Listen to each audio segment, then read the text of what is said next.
Strate Jacket. Yo, how you doing? All right, guys. So you guys all from Sunnyvale?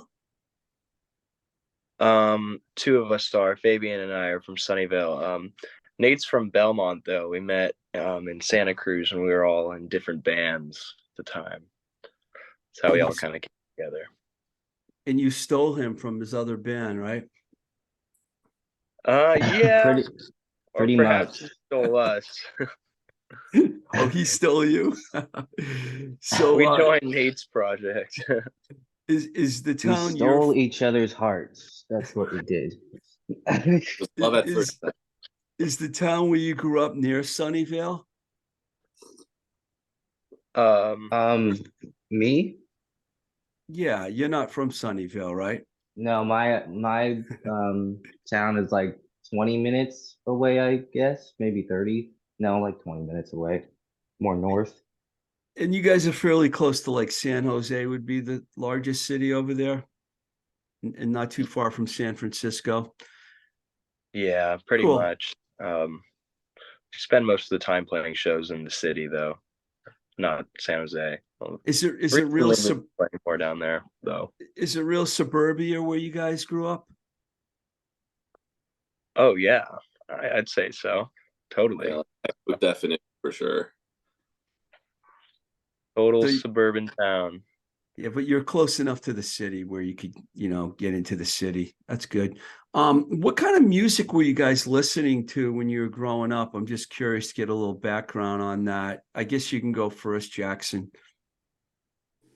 Um, Growing up, my dad kind of introduced me to the Beatles pretty early on, and so my first real phase with getting into music was probably the through the Beatles. When I got into high school, I started listening to like the Beastie Boys and stuff. They were like one of the second phases of bands that I really fell in love with. And then I kind of got into like the Clash and stuff, and the Ramones. Um, and just now it's just all sorts of things. It's kind of a melting pot of different music currently. So I'm always looking for new bands and stuff. Like the smaller, the better, you know? Oh, I So, agree with that. What about you, Fabian? Were you into the classic rock as a kid too? No, you know what? I was actually I I felt like I didn't really listen to music until like I was probably like in my early teens, I was always surrounded by a lot of music, but the thing is it was just like I grew up, in a Mexican household, so there was always like something there. And it was just one of those things where it was just going in one ear out the other, and I was like, oh, cool, whatever. And I think somewhere in the radio I heard the Gorillas, like I heard Feel Good Inc., Clint Eastwood, and I was like, oh, this is fucking awesome. And then I started picking up a little bit more because I feel like when you listen to the Gorillas, it branches you to everything. I like listen to Muse, listen to like whatever rap was in like playing at the time, and I would just it was kind of like a collection of that. And it's not until I picked up the guitar and like I was like probably 16, 15 in high school, immediately, of course, I was like, oh, who's Guns N' Roses? So maybe we should like learn some of these songs, like Sweet Child of Mine. Hey, does anyone know this song? I just know this song. And, basically anything 80s rock is kind of just what I started listening to in high school. What about you, Nate? Um, Around like second grade, I think. Um, I started playing like Rock Band 1 and 2 all the time, which is where I got most of my like playlist that I listen to even to today now. And my uncle actually is a musician as well. And I started dabbling in like drums and stuff like that, and like getting interested in guitar back then as well. And I don't know, just around that time, I started noticing it everywhere, whether it was through my family or my friends. And I would watch it all the time on TV, like VH1, like totally 80s channel too. That's where I would get all my songs and add it to my playlist or tell my mom to put it on my iPod or something. I was like 8, so Did you happen that's to where it hear all the came band from. Bang Camaro on Rock Band?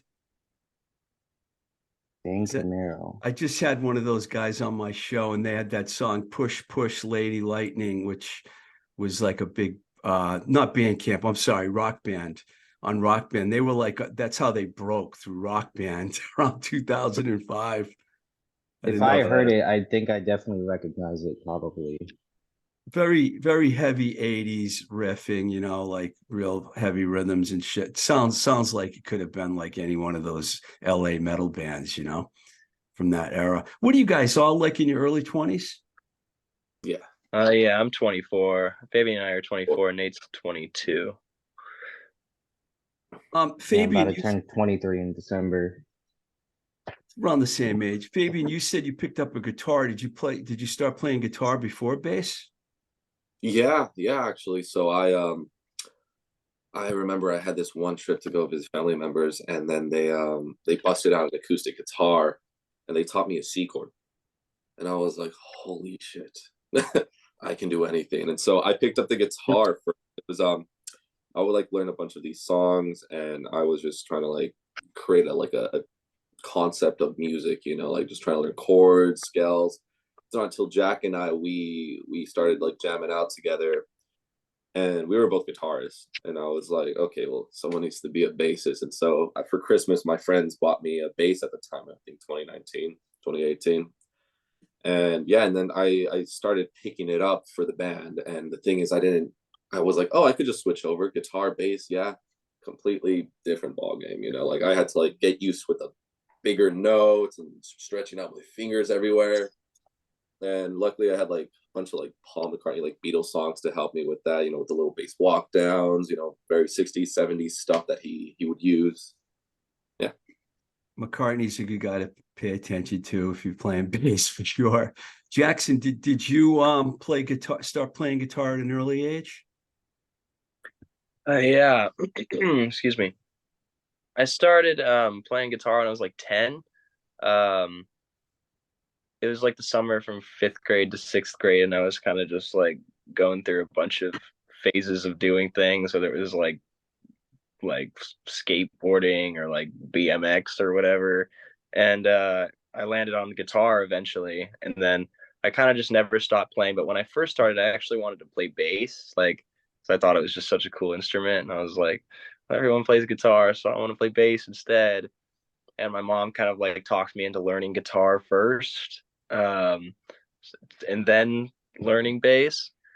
But then I just started playing guitar, and I kind of just never looked back because I was just having such a good time. And it was like the only thing I want after a while, it was like the only thing I wanted to do. And that's still the it's still the what I'm doing to this day. So yeah. Did you have to do a lot of convincing to get Fabian to like play bass so you guys could form a band together, or was he? Well, as I recall, like before I asked Fabian to join the band, he already owned a bass. I think like his friends like bought him a bass for like Christmas, and so I knew that he had one. I didn't think he was like playing it heavily because I knew he played guitar. Um, but I was just kind of like, oh man, like yeah, you got a bass over there, I see. And I hated guts ever since. No, it was tight. It was tight. I didn't budge at all. I was like, I mean, I'm like a huge, like, I guess you would say like I like to be a student to music, you know, like I like to try to involve myself in every way, you know. It's after making our first album and seeing how our producer like just looks at a song and just tries to add different colors to a different sound, something in the back of the mix. I was like, this is awesome. Like you can't just stick with just one instrument. Like you need to be like expressive in any way you possibly can. That's cool. What about you, Nate? Did you start playing drums at an early age? I started playing drums around like 8 years old, I guess, is when I first started messing around with them. Because my uncle was a musician and he had a drum set. And then mixed with that Rock Band game, I would always play, the drums on Rock Band, and get sweaty. And I actually broke the controller from playing it so much. So my parents were like, yeah, you should just get a real drum set. And yeah, ever since 8 years old, I've been obsessed with them and playing them pretty much all the time. Yeah. Did you like, were there any other drummers, like, you know, more famous drummers that you saw when you were young that influenced you at all? Um, yeah, definitely. Mostly Green Day. When I saw videos of Green Day on like VH1 or just YouTube and stuff, pretty cool would be there. And Blink 182, Travis Barker, and Keith Moon too, and Stuart Copeland. I could go on, but yeah, Keith all those Moon. dudes. Yeah, Keith Moon's a good one. So you guys formed in 2019, and from what I understand and what I heard, you had only played one gig, and then COVID hit. Now, was Nate playing with you guys on that one gig, or did you meet him after that gig? Um, I think it was more like three shows, but it was three shows at like the same venue, the Catalyst up in Santa Cruz. The first show that we ever played though, when Fabian and I were in like a separate thing with a different drummer, Nate played that show with his own band. So I guess like the first time we ever like, and Nate was playing his first show if I recall correctly, right? Yeah, that was my first show with my band. So we all kind of started at the exact same time, and we were both there at each other's like first shows. So we really kind of started like the journey together. We weren't like walking side by side yet. Um, but yeah, it was like three shows before like the pandemic hit, and then no shows for like a year pretty much. No, anything. I'm on No the anything. East Coast. I'm on the East Coast, and we had the same problem here, believe me. Um, you guys, I read credit Nate for like opening up the band's sound. Either, Fabian or either one of you guys, can you elaborate on what you meant by opening up the band's sound when you said that about him? I'm not sure which one of you said it, but one of you did. Yeah. No, yeah, like so that very first time we jammed out with Nate, like we just text or DM'd him on Instagram. We're like, hey, you want to like come practice with us, just jam out? He was like, yeah, sure. So he pulls up to the spot, sets up the kit, and what did like I think someone was like, do you know any like Green Day songs or something? Or just like, do you know any songs, right? And so we just I forget what happened. Like the very first song or jam thing that we did, it was just perfect. It was like everything clicked so solidly, like the guitar, the bass, the drums, it sounded like so magical. And then like whenever that stopped, I like looked at Nate and I was like, I'm not letting you leave. I was like, at this point it's a kidnapping. Like this is perfect. Like we can't let something like this go to waste. Was it Yeah. was it an original song? Were you just jamming to anything, or was it a specific track? Or Um, yeah, it might have just been like jam sessions we did, but we kind of like I'd sent Nate three songs that I wrote in like recent at that time like recently, and I was like, hey, like you want to try like putting some drum like shit to this, you know what I mean? And he was like, yeah, and then I was like, we should meet up and then like see what it sounds like. And it was just like kind of plugging in like a new battery, you know what I mean? It was just like yeah, the whole thing was like it was like night and day, you know what I mean? Like I can't even explain it. It was just such like a switch, and like the whole song just like pumped into action, and like that's kind of how it's been ever since. Um, it's really crazy to go from working with like a not like a amateur musician to working with Nate, because it was like just this huge change, and I'll never take it for granted. It's awesome working with that dude. yeah, he's a Working with powerhouse. He's a powerhouse drummer for sure, man. No doubt. You yeah. guys well together. I guess during the pandemic around 2020, you guys did a couple of your own videos. I watched them both. The Executioner's Daughter, I think was the name of one of them, and New York. I really liked that one a lot. So did you guys just set up a iPhone or something and just record yourselves? How did you do that? I'm pretty sure, like, Fabian, didn't you have a camera Yeah, or for New something? York, that one I had a couple ideas and then things started opening up a little bit because of COVID. And so I was like, well, we have this song, we got to record a music video. And so we went to San Francisco. We went to like the pier. We went to the cliffside. Essentially, like now that I'm thinking about it, the furthest spot away from New York in the US, we went to the like Highway 1 where it's just the very edge. And so we just kind of recorded like all these cool little shots, and I bought like some video editing thing that on my laptop, and I was like, oh, let's just plug in the music, have music video happening. But with Executioner's Daughter, that one we had a friend who was a videographer, and that one required a little bit more love, right, Jack? Oh yeah. That yeah, so New York, yeah, we kind of just were in San Francisco and we were filming everything that like had like the word New York on it, I think. Like we just Yeah. like pizza and stuff, like New York style pizza and whatever. Um and then we filmed it on the beach. And Executioner's Daughter, we had to drag a bunch of our stuff up a hill, basically like halfway through like a hiking trail to get to where we wanted to film it. And we had one of our friends do it. And you know, in his respect to him, because he actually did a really good job with it, I think. Like it looks really good. Um but it was a tough Jesus, sorry. It was a tough kind of thing to do because we really had to drag a bunch of our stuff up there, like all of our amps and stuff, the drum set, like just to film that thing. And we kind of had like a silly little story in the beginning. We still kind of want our music, any future music videos, to be like very much from like our ideas, you know what I mean? Like whether it's like the New York one or the Executioner one, like if we can kind of hold on to that that kind of very Control. self-made DIY thing when You it want comes to full that, like control, you mean, about how you record them? yeah, or just like the story and what we're doing, and just get the inside jokes in there, you know what I mean? That's really important to me. Okay, here's where I'm trying to figure out the story here. You guys ended up signing with Edge Out Records. They're affiliated with Universal Music Group, so it's obviously a pretty big deal. How did that happen? Fabian, you want to take this one?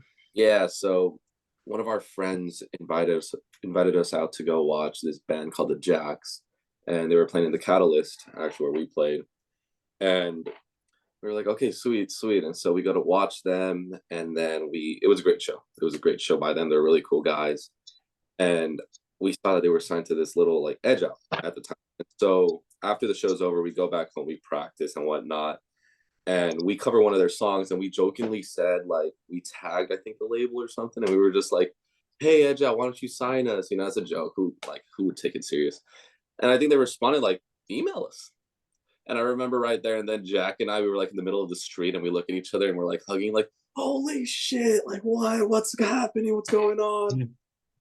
And I think so they said we'll email you was the comment. yeah, Like they yeah. So that was kind of how it turned out.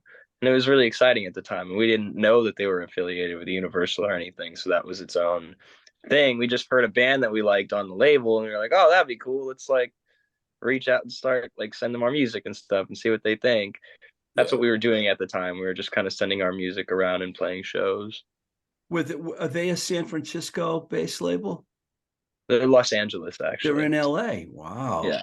Wow. Usually bands have to work a little harder to get deals. Sounds like yours kind of happened pretty easily. Yeah, I guess that opportunity happened relatively easy for us, but it was a long process. So it wasn't like they signed us and then we were making the record like the next day. You know what I mean? It was like it was the middle of the pandemic, so everything was slow. So I'm sure the process was longer than usual.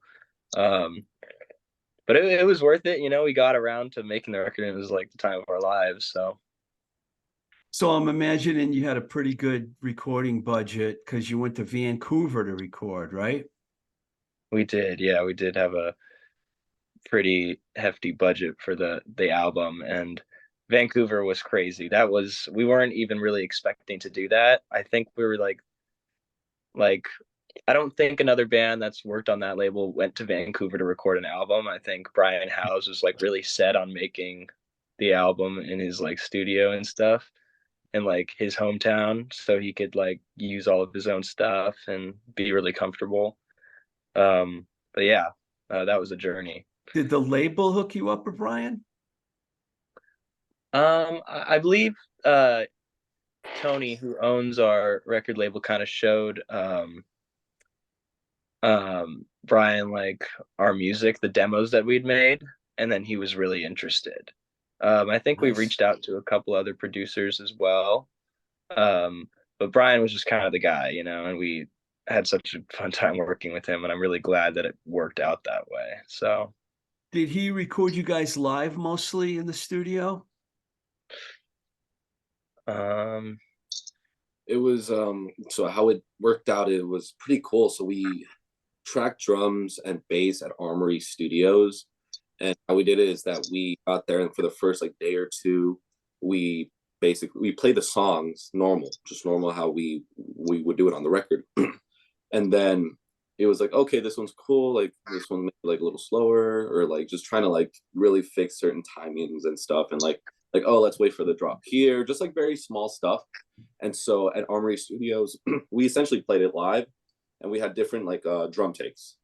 We would have, I think, Yeah. like a total of 6 or something, and then we would use that, and then basically just start layering everything else. We had bass, and then drums, and then guitar and vocals were at his studio, and like little other stuff, like all these little bells and whistles that he added on the record. Nate, did you have any experience in a recording studio? Because drums is usually the hardest thing to get down right away. And if you can get the drums right away, it ends up working out well. Is that what happened, or was it? Well, before I just would record myself, but in like high school, I recorded with some other guy. He recorded me. He was pretty decent at it. He was going to my school, but that was like the first professional like studio I've ever been in and recording session. But I think I wasn't really nervous or anything. I just wanted to get a good take, so I think it went pretty well. Um, yeah, it went pretty How well the much first time? time. How much time did you guys spend in Vancouver? we spent exactly a month down there. Wow. Um, we spent a week at Armory Studios where Nate tracked drums, which was really fun. That city is like beautiful, when the sun's out.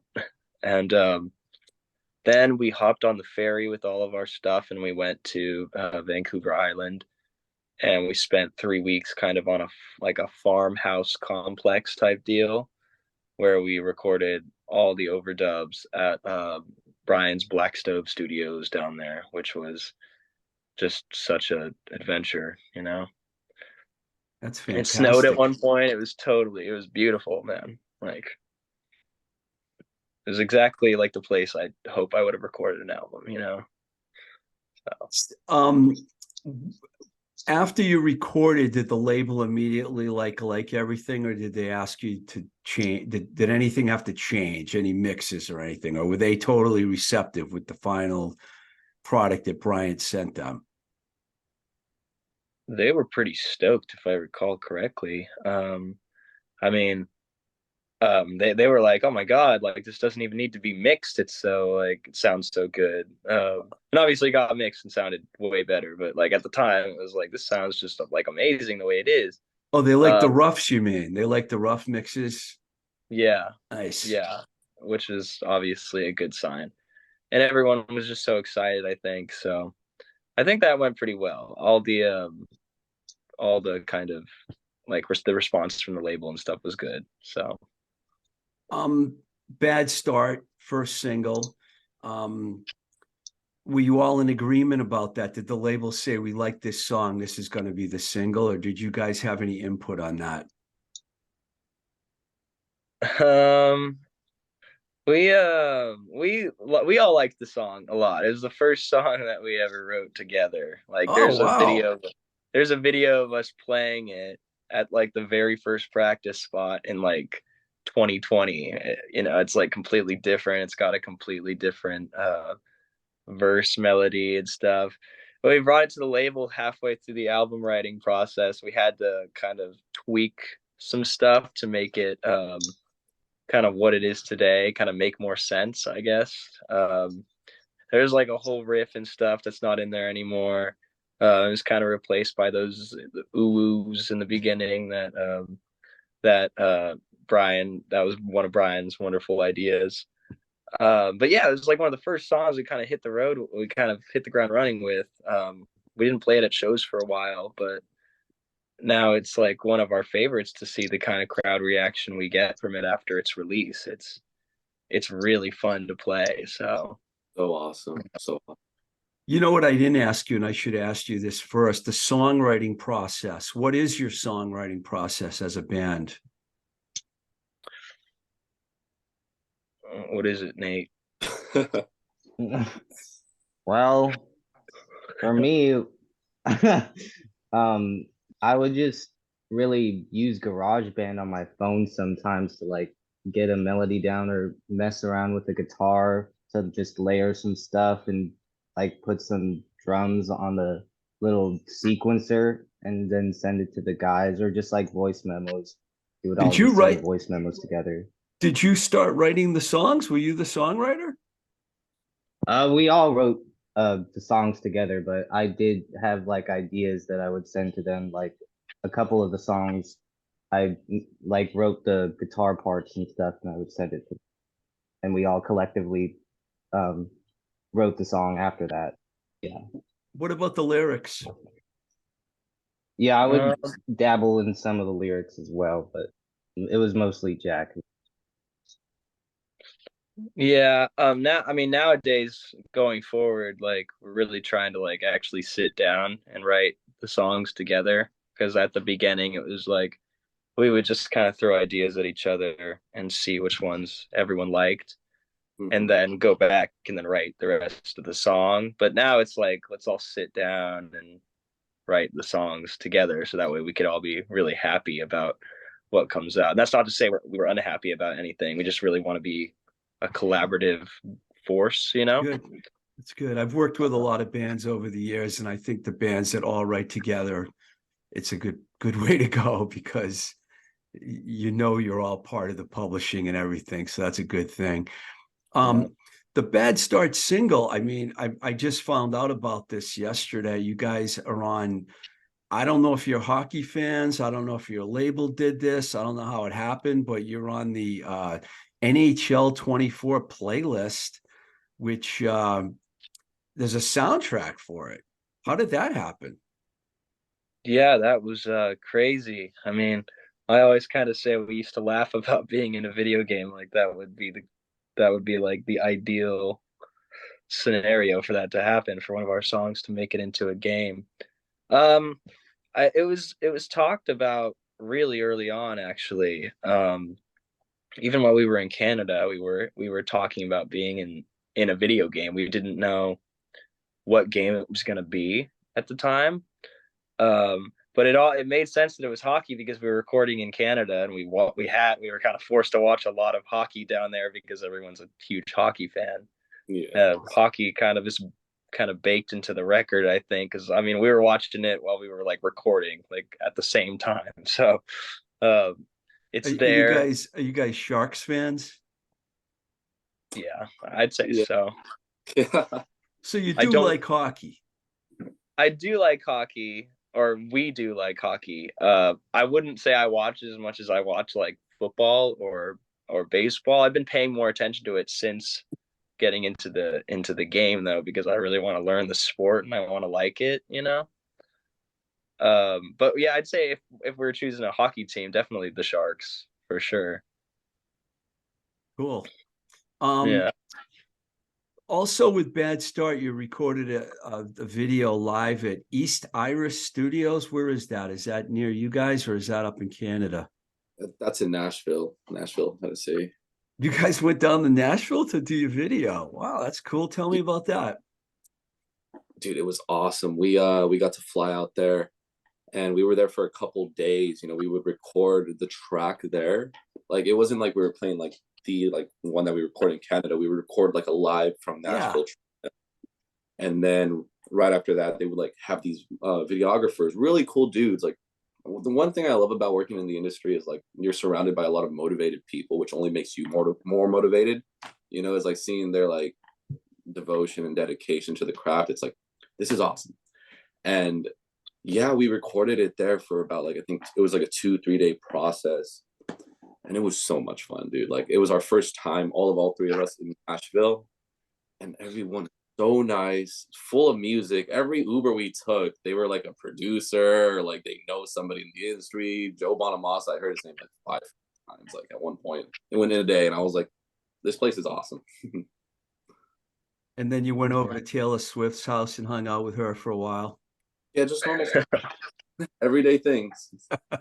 Yeah, Nashville's really She stopped by the session. She swung by.